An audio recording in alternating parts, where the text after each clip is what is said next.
సుమన్ టీవీలో మీ business promotions కోసం ఈ కింది నెంబర్ను సంప్రదించగలరు.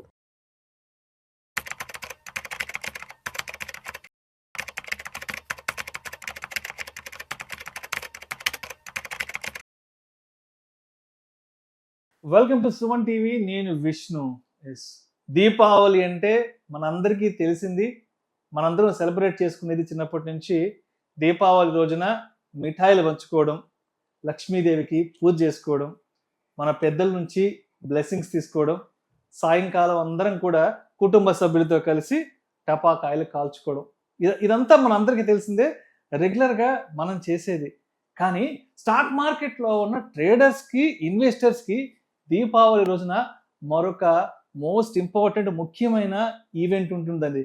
అదే ముహూర్త ట్రేడింగ్. అసలు ఈ స్టాక్ మార్కెట్లో ముహూర్త ట్రేడింగ్ అంటే ఏంటి, ఇది ఏ సమయంలో జరుపుకుంటారు అనే ఇలాంటి అన్ని రకాల విషయాల గురించి మనకు కాస్త డీటెయిల్గా వివరించేందుకు ప్రస్తుతం మనతో పాటు the rupee company founder Ganesh Atluri గారు ఉన్నారు. సార్తో మాట్లాడి ముహూర్త ట్రేడింగ్ సంబంధించిన విషయాలన్నీ కూడా కాస్త డీటెయిల్డ్గా ఇదిగో స్క్రీన్ మీద ఉన్న అన్ని విషయాల గురించి వారితో మాట్లాడి తెలుసుకుందాం.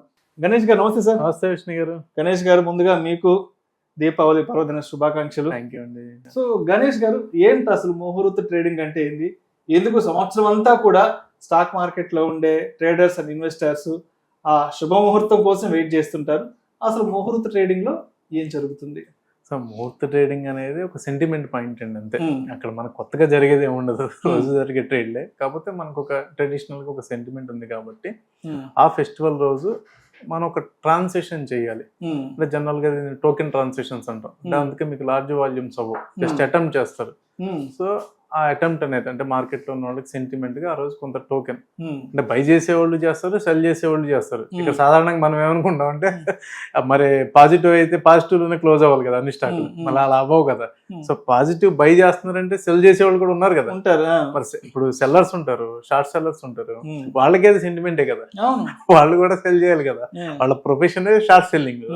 సో వాళ్ళు కూడా సెల్ చేస్తారు. సో బయర్స్ సెల్లర్స్ ఇద్దరికి సెంటిమెంట్. అంటే బోనీ చేయడానికి ఒక శుభ సమయం ఆ టైం ని మనం రెగ్యులర్ గా ఎవ్రీడే చేస్తారు కాబట్టి ఒక టోకెన్ ట్రాన్సాక్షన్ చేస్తారు. సో ఇది ఇప్పుడు గణేష్ గారు, కొన్ని సంవత్సరాల నుంచి మనందరికీ తెలిసినట్టు ముహూర్త ట్రేడింగ్ అంటే సాయంకాలం 6 నుంచి 7:30 వరకు ఉంటుంది, గంటన్నర సెషన్ మనకి ఎప్పటి నుంచో తెలిసింది.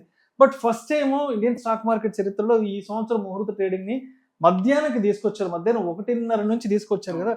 ఎందుకంటారు ఎప్పుడు లేని విధంగా మధ్యాహ్నం 1:30 నుంచి ఈ సంవత్సరం ముహూర్త ట్రేడింగ్ టైం ని తీసుకుని వచ్చారు? అంటే జనరల్ గా ఈవినింగ్ అంటే ఫెస్టివల్ మనం జరుపుకునేది కూడా ఈవినింగ్ కదండి. సో అదే టైంలో అందరూ ఫెస్టివల్ జరుపుకుంటే వీళ్ళు ట్రేడర్స్ ట్రేడింగ్ మీద ఉంటారు, బ్యాక్ ఆఫీస్ వాళ్ళు ఉంటారు, బ్రోకర్స్ ఉంటారు, క్లియరింగ్ కార్పొరేషన్స్ ఉంటాయి. ఇవన్నీ కూడా వీళ్ళకి ఇబ్బంది అవుతుందని చెప్పేసి సెబీ ఏంటంటే కొంత మనం దాని స్ట్రెస్ తగ్గించాలని చెప్పి డే టైం తీసుకొచ్చారు అనేది మనకి మార్కెట్ లో ఉన్నటువంటి ఒక కొంత టైం డైవర్ట్ చేశారు. అంతేనండి. ఎందుకంటే ఇప్పుడు కుటుంబ సభ్యులందరూ ఇంట్లో సాయంత్రం క్రాకర్స్ కాల్చుకుంటూ ఉంటాం, లక్ష్మీ పూజ చేసుకుంటూ ఉంటాం. బట్ ట్రేడింగ్ అండ్ ఇన్వెస్ట్మెంట్స్ చేసే వాళ్ళు సిస్టమ్ దగ్గర కూర్చొని వాళ్ళు ఉన్న ఆ గంటన్నర సమయాన్ని సిస్టమ్ దగ్గర గడిపేస్తున్నారు. అలా కాకుండా మధ్యాహ్నానికి తీసుకొస్తే సాయంత్రం అందరూ ఫ్రీ అయిపోతుంది కదండి. ఇప్పుడు ట్రేడర్స్ అటెన్షన్ పే చేయాలి, డీలర్స్ పే చేయాలి, అలాగే బ్రోకింగ్ కంపెనీస్ పే చేయాలి, బ్యాక్ ఆఫీస్ వాళ్ళు చేయాలి, ఇవన్నీ కూడా ఉంటాయి కదా. వీళ్ళందరూ ఎంప్లాయీస్ అందరూ మళ్ళీ డెడికేటెడ్ గా వర్క్ చేయాలి కదా. సో అందుకని దాన్ని కొంత టైం ముందుకు తీసుకొచ్చారు అనేది మార్కెట్ లో ఉంది. సో అయితే అసలు ఒక్కసారి అసలు ఈ సంవత్సరం 2025 దీపావళి ముహూర్త ట్రేడింగ్ కి సంబంధించిన అసలు ఆ టైమింగ్స్ ఏంటో ఒక్కసారి మనకి ఇక్కడ ఉన్నాయి కాబట్టి ఒకసారి చెప్పండి సార్. అసలు టైమింగ్స్ మార్కెట్ షెడ్యూల్ నార్మల్ గా రెగ్యులర్ గా ఏదైతే ఉంటుందో యాక్టివిటీస్ చేంజ్ అవ్వాలి, టైం స్ట్రింక్ అయింది తప్ప యాక్టివిటీస్ చేంజ్ అవ్వాలి. ఏదైతే pre open, normal market open, black deal session, closing session, trade modification cut offs. మనకి ఏదైతే ప్రీ ఓపెన్ సెషన్ ఉందో రెగ్యులర్ గా 9 కి ఓపెన్ అనేది ఇక్కడ 1:30 to 1:45 ఇచ్చారండి. అక్కడ 9 to 9:15 స్లాట్ ఏదైతే ఉందో ఇక్కడ 1:30 to 1:45 ఇచ్చారు. నార్మల్ గా మనకి ఎప్పుడు every year 1 hour trading session ఉంటుంది కాబట్టి 1:45 to 2:45.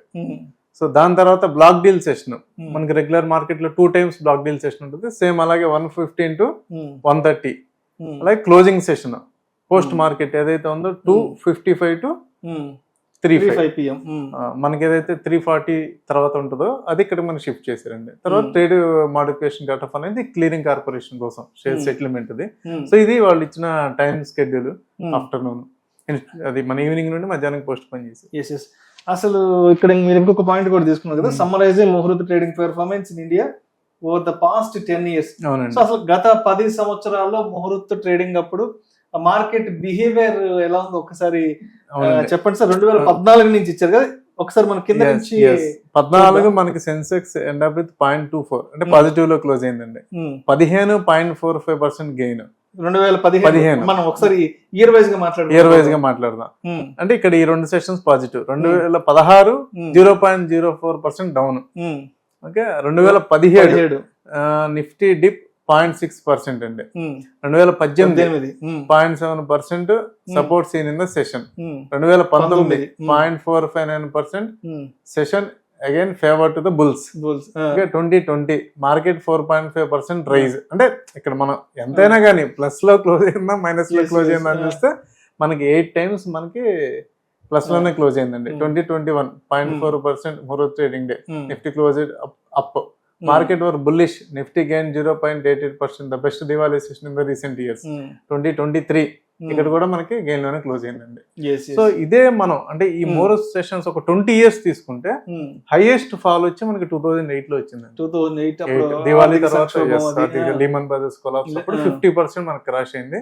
2009 100% గెయిన్ అయింది మార్కెట్. అప్పటి నుండి అక్కడికి 100%. ఇవి ఒక పెక్యులర్ ఇయర్స్, అంటే పర్టికులర్ గా హై వోలటైలిటీ జరిగిన ఇయర్స్. రిమైనింగ్ అన్నిట్లో కూడా మనకి అవుట్ ఆఫ్ 10 8. తర్వాత అంటే ముహూర్త ట్రేడింగ్ కి సంబంధించి మామూలుగా ఒక బిగినర్ లెవెల్లో ఎటువంటి డౌట్స్ ఉంటాయి ఏంటి అనేది కూడా ఒకసారి చూద్దాం.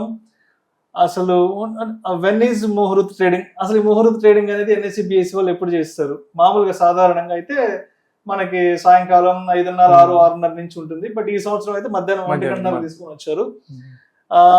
క్వశ్చన్ 2 వచ్చేసి, is options trading allowed in ముహూర్త ట్రేడింగ్ అంట. ఆప్షన్స్ ట్రేడింగ్ అలౌడ్ ఉందండి. అంటే మనకి ఈక్విటీ F&O.